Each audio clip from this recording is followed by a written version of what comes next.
Vamos conversar com o Orrisson Lacerda, nosso especialista em tecnologia, para a gente entender que barato é esse aí, do estado de São Paulo, ir lá e colocar um aplicativo no nosso celular. Orrisson, bom dia para você. Algum crime foi cometido pelo estado com essa, vou chamar de invasão de privacidade? Bom dia, Megali. Certamente houve aí uma violação de vários princípios da LGPD, né? A LGPD deixa muito claros quais são esses limites de privacidade que precisam ser respeitados por empresas e por instituições, né? E aí a instituição pública, no caso a Secretaria de Educação do Estado de São Paulo, não está isenta, né, desse entendimento da LGPD, de que, na verdade, como você bem disse, né, Megali, foi a lambança geral que foi feita, né? Não se sabe se intencionalmente ou não intencionalmente, a verdade é que houve uma violação muito séria da privacidade de alunos e professores, e até temos relatos, né, de professores que não são ligados ao ensino público do Estado de São Paulo, que também tiveram o aplicativo sendo instalado lá nos seus aparelhos, né? Só para deixar claro para os nossos ouvintes, isso é completamente irregular, né? A LGPD deixa muito claro isso, de que qualquer coisa que aconteça no seu aparelho celular, no seu aparelho, no seu computador, na sua vida digital, só pode acontecer mediante a sua expressa liberação, a sua expressa concordância, né? Afinal de contas, o aparelho não pertence ao Estado de São Paulo, a conta corporativa precisa ficar limitada aos seus termos de uso, e os termos de uso não podem se sobrepor à LGPD. Então, mesmo que no termo de uso lá das contas corporativas houvesse a possibilidade de instalação involuntária, né, coisa que não há, né, mas mesmo que estivesse lá, isso seria ilegal, porque a LGPD muito claramente veda esse tipo de prática. Antes de seguir falando de algum tipo de punição, Orrisson, eu queria entender tecnicamente como funciona. Você está dizendo, então, que naqueles termos e condições de uso que muitas vezes a gente não lê, para dizer nunca, né? A gente lê e coloca lá o tracinho dizendo que li e concordo, ali não pode ter, então, a concordância desses professores, desses alunos, de baixar um aplicativo dessa forma.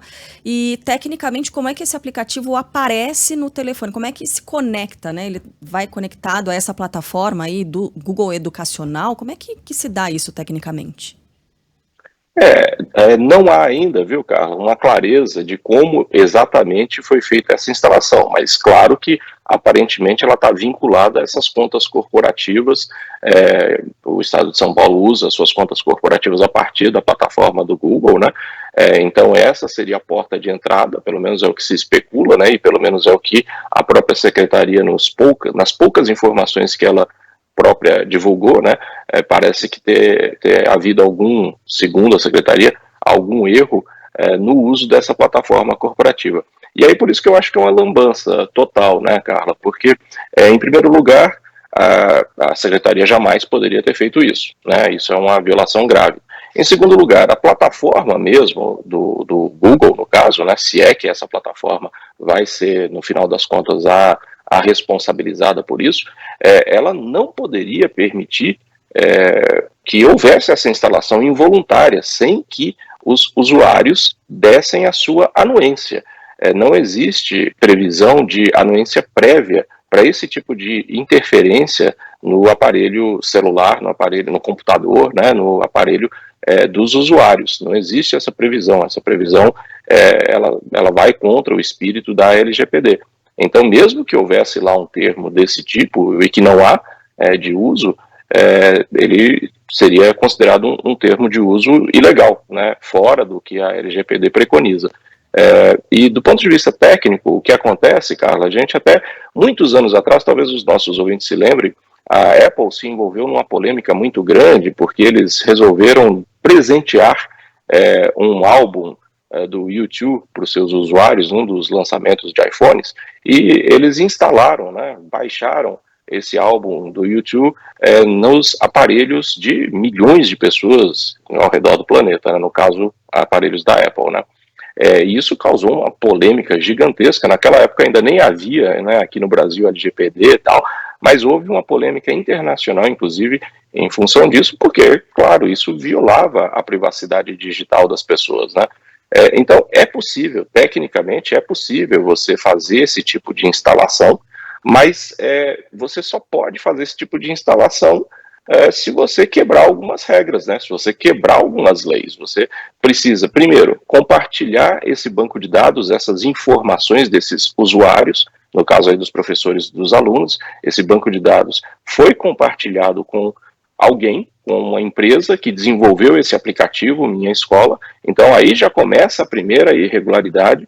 A LGPD é muito clara em relação a isso. Não pode haver compartilhamento de dados sem que haja a anuência expressa do detentor daquele dado. No caso, se eu sou professor e os meus dados estão lá armazenados pela Secretaria do Estado da Educação, antes que ela compartilhe esses meus dados com uma empresa que, por exemplo, desenvolveu esse aplicativo, eu preciso dar essa autorização. Essa autorização precisa acontecer previamente.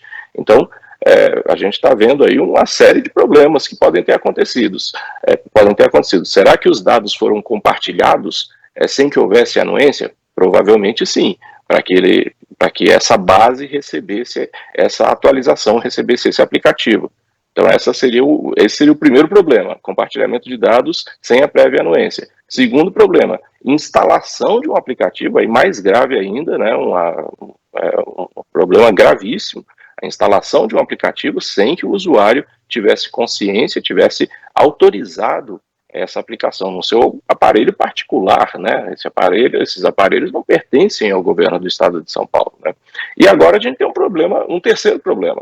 A Secretaria não pode agora ir lá e apagar esses aplicativos que foram instalados, porque se ela fizer isso, ela vai incorrer em mais uma irregularidade, porque a partir do momento que esses aplicativos já estão instalados lá, se ela for lá e apagar sem a anuência do usuário, ela vai cometer mais uma irregularidade, porque esse aplicativo já está fazendo parte dos aparelhos e, portanto, para que eles sejam excluídos, os usuários vão precisar autorizar. Ou seja, é uma lambança completa. Completa, olha, impressionante. Boas mãos, hein? E a gente teve um caso, Orrisson, e até convido os demais ouvintes, se mais alguém também vive essa situação, experimenta essa situação, de um professor aposentado.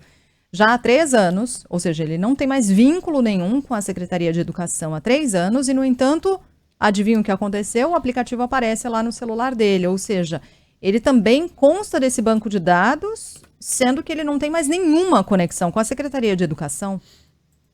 Pois você vê, me chama a atenção, Sheila, a falta de preparo, né, que um órgão de Estado como a Secretaria de Educação do Estado de São Paulo demonstra ao lidar com essas questões que são tão sensíveis. Esse exemplo que você trouxe reforça a ideia de que houve um compartilhamento indevido, portanto ilegal de dados, né, uma base de dados ali que está sob a guarda, sob a responsabilidade da Secretaria de Educação. Esse banco de dados, de alguma maneira, deve ter sido compartilhado com terceiros, com empresas, com a empresa que cuida do aplicativo, enfim. No mínimo, tem ali um uso indevido de dado, por exemplo, desse professor que já nem mais tem vínculo com a Secretaria de Educação, né? Já está afastado há muito tempo. Então, o que a gente vê me surpreende. Eu realmente fico surpreso com o grau de despreparo de um órgão tão importante quanto esse, de lidar com questões que são tão sensíveis e que, enfim, já estão sendo debatidas há muito tempo aqui no Brasil, inclusive, né? As empresas, todas as empresas brasileiras que lidam com dados hoje são obrigadas pela LGPD a ter lá um profissional responsável por isso, né? O DPO, né? E, teoricamente, esse profissional tem que ser alguém que faz essa interface entre o lado legal, né, da LGPD e o lado técnico. Isso é uma exigência para empresas de diferentes portes já aqui no Brasil já há algum tempo. Eu fico me perguntando se a Secretaria de Educação não tem um profissional como esse, e se eventualmente parceiros da Secretaria de Educação, empresas que prestam serviço para a Secretaria de Educação, também não tem nos seus quadros um profissional como esse que certamente se tiver um bom preparo, né, vai claramente dizer, olha, isso aqui é uma irregularidade, a gente não pode fazer isso. Então, realmente é surpreendente o grau de despreparo que a Secretaria está demonstrando ao lidar com questões digitais. Orrisson, para quem não está habituado a ouvir essa sigla, né, LGPD, é a Lei Geral de Proteção de Dados é uma lei que rege aqui e determina o que pode e o que não pode ser feito com os nossos dados que são preenchidos a todo momento, né, em toda a rede. Responsabilização com base na Lei Geral de Proteção de Dados. Ela deve pender, então, para o lado da Secretaria da Educação, para o governo do Estado de São Paulo, mas eu te pergunto também com relação ao Google. É uma Big Tech que está investindo bastante nessas plataformas educacionais e que são muito boas, né, Warrison? Elas podem trazer muitos avanços para automatizar o processo de professor, né, avaliação ali de notas e tudo mais. Isso não é ruim. Ruim é o que se faz com os dados, né, das pessoas que são colocados ali. Então, pergunto sobre responsabilização. Pode cair alguma coisa para o Google também? E se cair, isso pode ter um impacto global da notícia? A gente está achando muito grave aqui no estado de São Paulo, mas por se tratar de uma Big Tech gigantesca, essa notícia pode correr o planeta também, Warrison?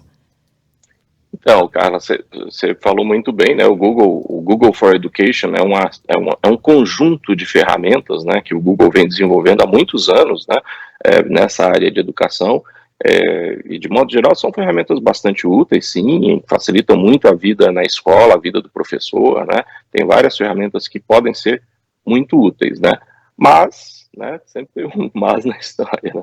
O mas se essa ferramenta de alguma maneira permitiu que fosse praticada essa ilegalidade, essa ferramenta precisa rever os seus termos de uso, né, porque nesse momento está aquele momento de que está todo mundo tentando se eximir de qualquer responsabilidade, né? O Google já veio a público dizendo que não tem responsabilidade sobre isso, a secretaria dizendo que foi um erro, então está todo mundo tentando pôr panos quentes na história e dizer que não tem responsabilidade sobre isso. Mas é importante que se diga que se a plataforma do Google foi o canal por meio do qual essa ilegalidade foi cometida, né, eu tendo a entender que sim, deve haver alguma responsabilização à plataforma, porque no final das contas a plataforma foi usada de maneira indevida sem que houvesse, por parte da empresa que detém essa plataforma e que, enfim, que é um negócio, né, que transforma essa plataforma em dividendos, em faturamento, em lucro, essa plataforma também tem responsabilidade sobre uma ilegalidade que é cometida usando os seus recursos, né? A LGPD brasileira, Carla, ela foi muito inspirada pela GDPR, que é a lei europeia de proteção de dados. Então, muitos dispositivos são parecidos, alguns são até idênticos, o que faz até com que a nossa LGPD seja considerada uma das melhores legislações mundo afora, quando se fala de proteção de dados, de respeito aos dados, à privacidade digital, né? Então, eu não sei, quer dizer, é difícil a gente afirmar qualquer coisa nesse momento, mas sim, se a gente chegar à conclusão de que houve uma violação muito séria por parte da plataforma, certamente isso vai ter repercussões em outros lugares, né? Porque, de novo, o conjunto de leis da GDPR europeia é muito parecido com o da LGPD. Então, se houver uma constatação de que assim, a plataforma tem ali um termo de uso que precisa ser revisto porque ele está em desacordo com a LGPD, é muito provável que ele também esteja em desacordo com a GDPR. Mas aí é uma questão mais para a gente primeiro entender exatamente quais são os atores e qual foi o papel de cada ator nessa lambança digital, né? Para a gente saber quais serão essas consequências no futuro. Temos um posicionamento que acaba de sair, viu, Warrison, da Prodesp, a empresa de tecnologia do governo de São Paulo. A Prodesp tem mais de 50 anos de história e nunca houve invasão e nem vazamento de dados em seu data center. Importante reforçar que todos os canais do Poupa Tempo e demais sistemas administrados pela companhia são seguros. Tem essa, né? Uhum. As pessoas começam a se questionar também sobre a segurança de outros campos que são administrados pela empresa de tecnologia. Segue. O aplicativo Minha Escola SP foi desenvolvido pela Prodesp em 2017, mediante encomenda e por meio de contrato de prestação de serviços de tecnologia da informação.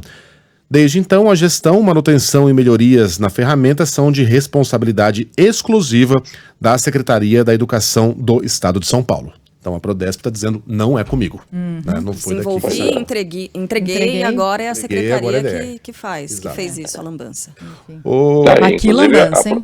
Que lambança. Inclusive a Prodesp realmente é uma das empresas mais competentes que a gente tem aí. O retrospecto da Prodesp é sensacional, né? Seria muito estranho que a Prodesp tivesse tido alguma participação nesse problema todo, né? Eu acharia absolutamente esquisito, e agora vem esse esclarecimento dizendo que eles só desenvolveram o aplicativo e entregaram para a administração da Secretaria de Educação. O Warrison Lacerda, nosso colunista em tecnologia, falando aqui sobre essa história estranhíssima do aplicativo do governo do Estado de São Paulo, da Secretaria de Educação, que simplesmente apareceu do nada, literalmente da noite para o dia, em celulares de alunos, professores, educadores. Warrison, obrigado pela participação extra aqui, um abraço para você.